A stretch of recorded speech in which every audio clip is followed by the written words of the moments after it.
our goals are to learn how to read Hebrew and also ultimately to be able to translate at least some of it by looking words up in a dictionary. And it doesn't have to be every word, but certain keywords, it can be very gratifying to have that ability to look up the words in the dictionary, because every translator makes his decisions about how to translate a word. And that decision represents his point of view or his religious perspective. It can represent a lot of things. And it's nice to have an opportunity to make that decision for ourselves, or at least understand what some of the options are when we're trying to interpret a verse.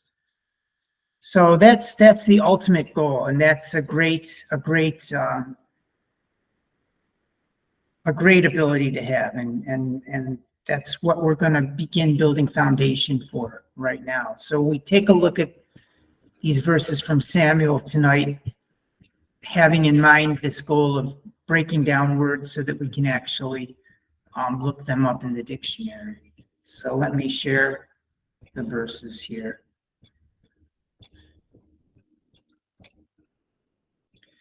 So we've been covering now chapter 5, where the Ark of God, the Ark of the Covenant, has been captured by the Philistines, and it's been brought into the temple of Dagon. Dagon being the half-man, half-fish idol that is the god of the Philistines, of the Plishtim. So we're learning about the consequences of bringing the holy Ark of God into this pagan idol temple.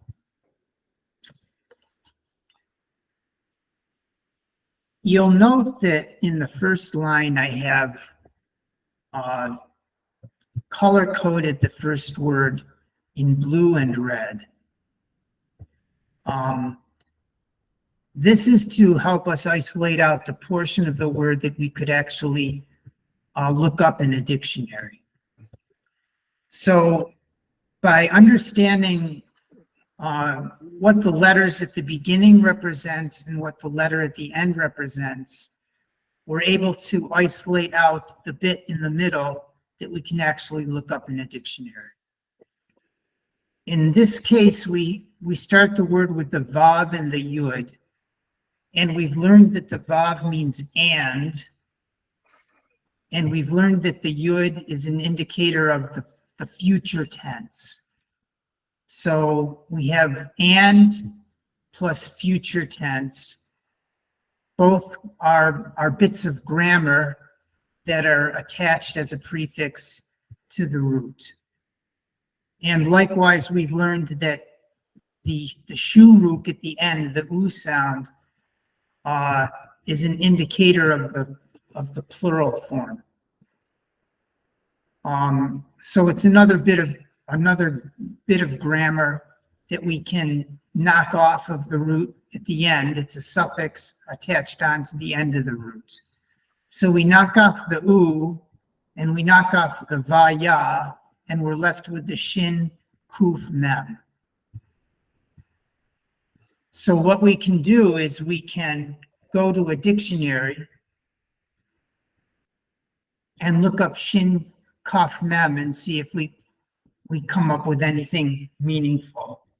And we're using what's known as the Klein Dictionary of Rabbinic Hebrew, the Etymological Dictionary of Rabbinic Hebrew. And it's located in its entirety at the Sephariah website. And I highly recommend this Sephariah website, Gideon. It has all sorts of good reference materials. It has the entire Bible translated from Hebrew to English, and all sorts of wisdom from the rabbis as well. So we go to this Klein Dictionary, and we get our keyboard typing in Hebrew, and we type shin, kaf,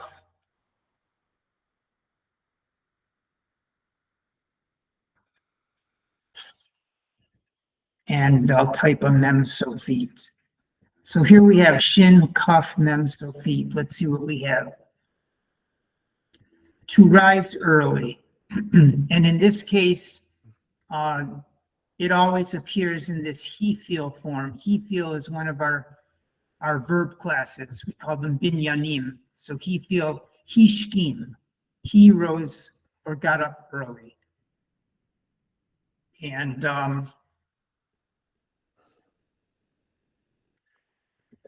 Trevor, if you want, why don't you read some of the background of this root, because it's fascinating.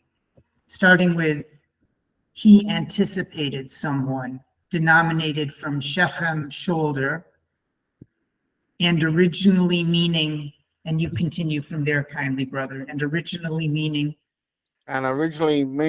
to load the back of a beast, which was usually done early in the morning, immediately before starting for the day's journey, whence develop the meanings to rise and do something early, whence to rise early for sense development.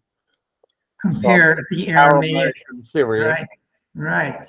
He loaded a beast, etc., in preparation for a journey, which is related to Arab Za'ana. He journeyed, went away. So this is getting quite detailed.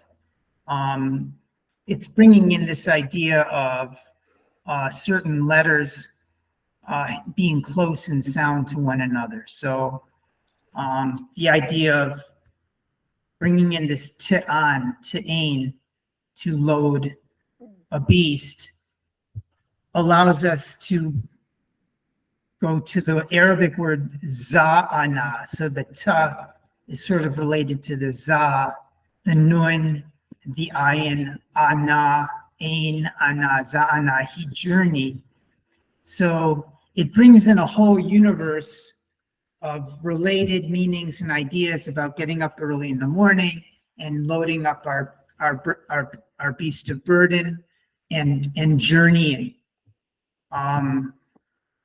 So there are all sorts of opportunities from the word shrem, but the most obvious is this idea of the shoulder. The shechem means also, the word shechem means shoulder, and it relates to loading the back of a beast or putting stuff on the beast's shoulder, which was done early in the morning.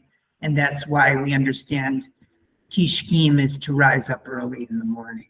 So it's a great opportunity to deepen our understanding of the verse. Let me try and bring in whoever's trying to join. It's Agus.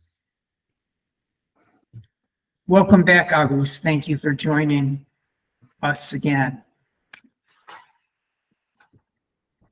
Let's take another word from the verse.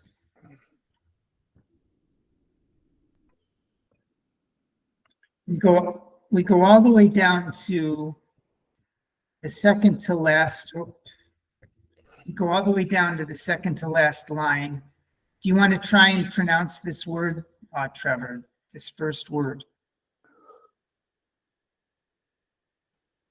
Haratind. Kiru. This is a kubutz. Kiru. Kiru. And then try this last bit once more. Tote. There you go. Nice. Kiru tote.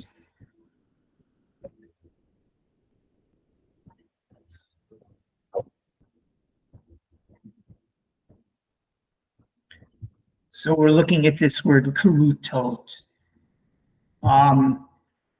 The holam tet at the end is the feminine plural form. For example, the word in Hebrew for girl is yalda, and the plural of girls is yaldot, yiladot, yaldot.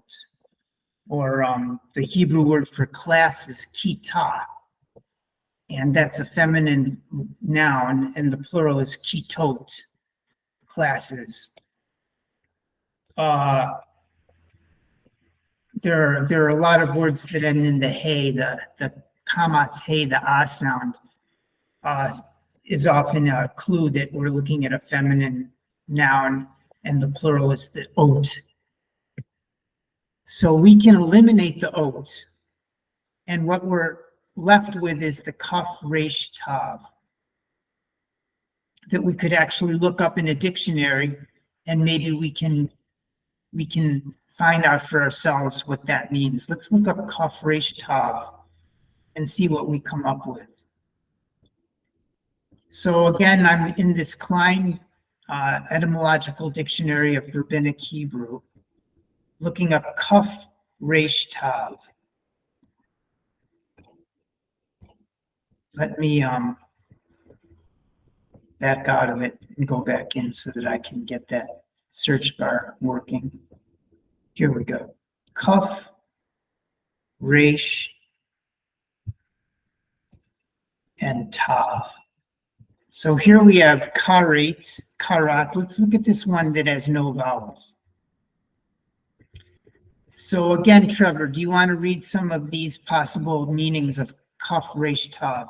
To cut off? Yeah, I'll try. Okay. Karat, to cut off, cut down, or in kal, it's kerot. He cut off, cut down, hewed, he destroyed. And then this is abbreviation for pual, which is a passive voice, korat. Karat was cut off, was cut down, was hewed. And then the causative binyan or verb class is called hifil, hichrit. Hechrit, he cut off, cut down, hewed, he destroyed. Right.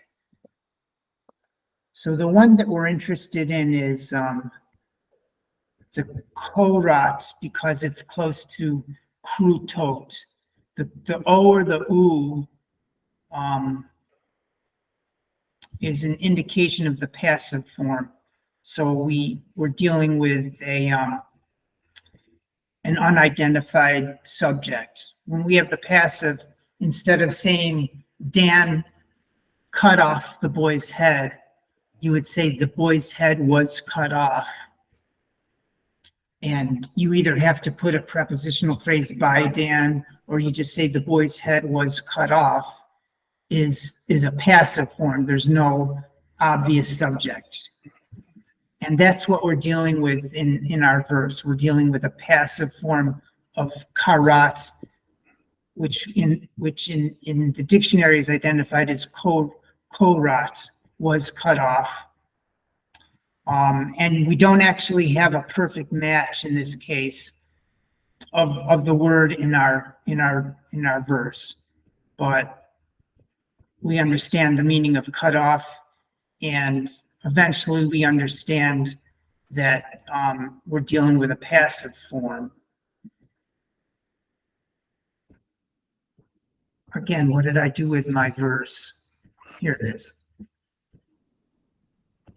So we have krut, krutot, were cut off. And the context is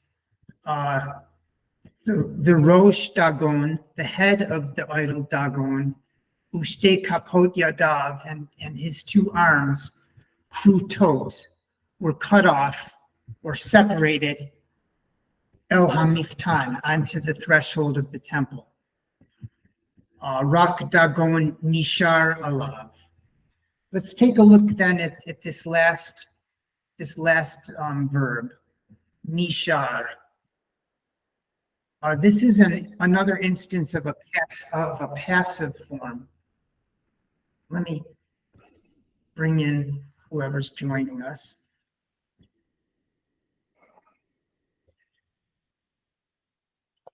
Hi, Gabriel. Welcome.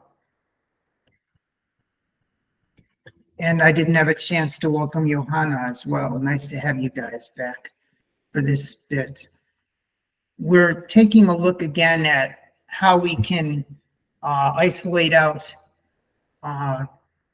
the part of a word in the Hebrew verse that we could actually look up in a dictionary.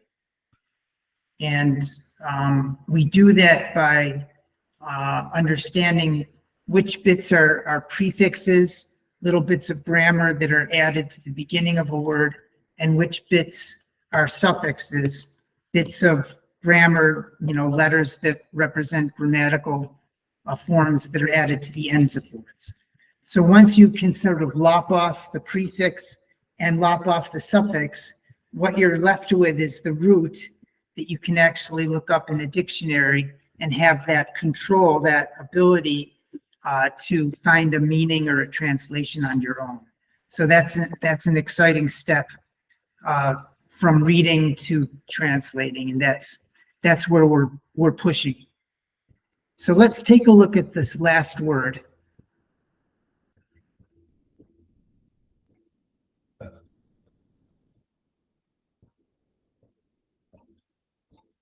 We have nishar.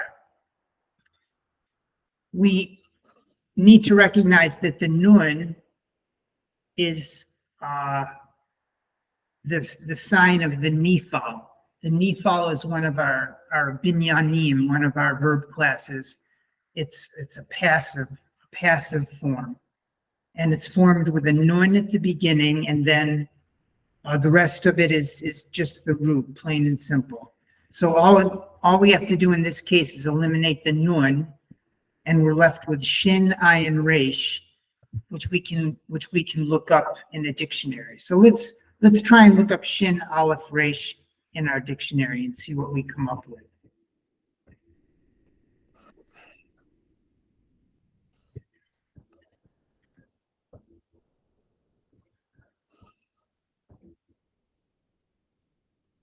Shin, ayin, resh.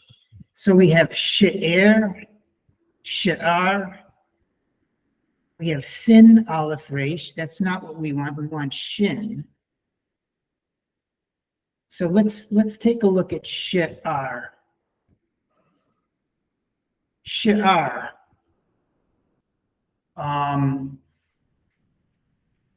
Johanna, why don't you read through for us the definition, the translation of she'ar? Okay, zooming in. So she'ar, it means rest, residue, remnant. So very good. We're looking at a noun. We're not even looking at a verb. But if we scroll up a little bit, it seems that the index didn't give us the option we were looking for, but now we found it. So here we have shin, aleph, resh, which is truly the root that we're looking for. I'll continue. Johanna, kindly share with us the meanings of shin, aleph, resh from the dictionary. So it means he left over, no remain. Right. To remain, yes, sorry. Right. So we go ahead, sure. Yeah, so then this sha'ar was left over, was left behind, occurring rarely, and this nishar Good. was left over, or was left behind, or remained.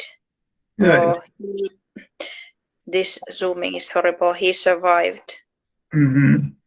In this case, the differences in meaning are almost non-existent between the various verb classes. Mm-hmm. But the most common occurrence is in what's known as the nifal. The nishar was left over. And again, this is a passive form where the subject is not identified. It's like Dan left meat on the plate, as opposed to meat was left on the plate. So in the first sentence, we know the subject was Dan leaving meat on the plate, But if you say meat was left on the plate, there's no subject, it's a passive form. So that's the one we're interested in. The nishar was left over. And how does that help us translate the verse? We have in our verse, Rak Dagon nishar alav. Only the trunk of Dagon, the fish part of Dagon, remained intact upon him, or intact. And we can see what we're talking about from this image, actually, that the head part of Dagon was severed off, and the arm, the hand from the arm was severed off. And the only bit that remains is the nice fishy part with the nice tail there. But Dagon is clearly a mess as a result of them daring to bring the Ark of God into the temple. Dagon was essentially destroyed.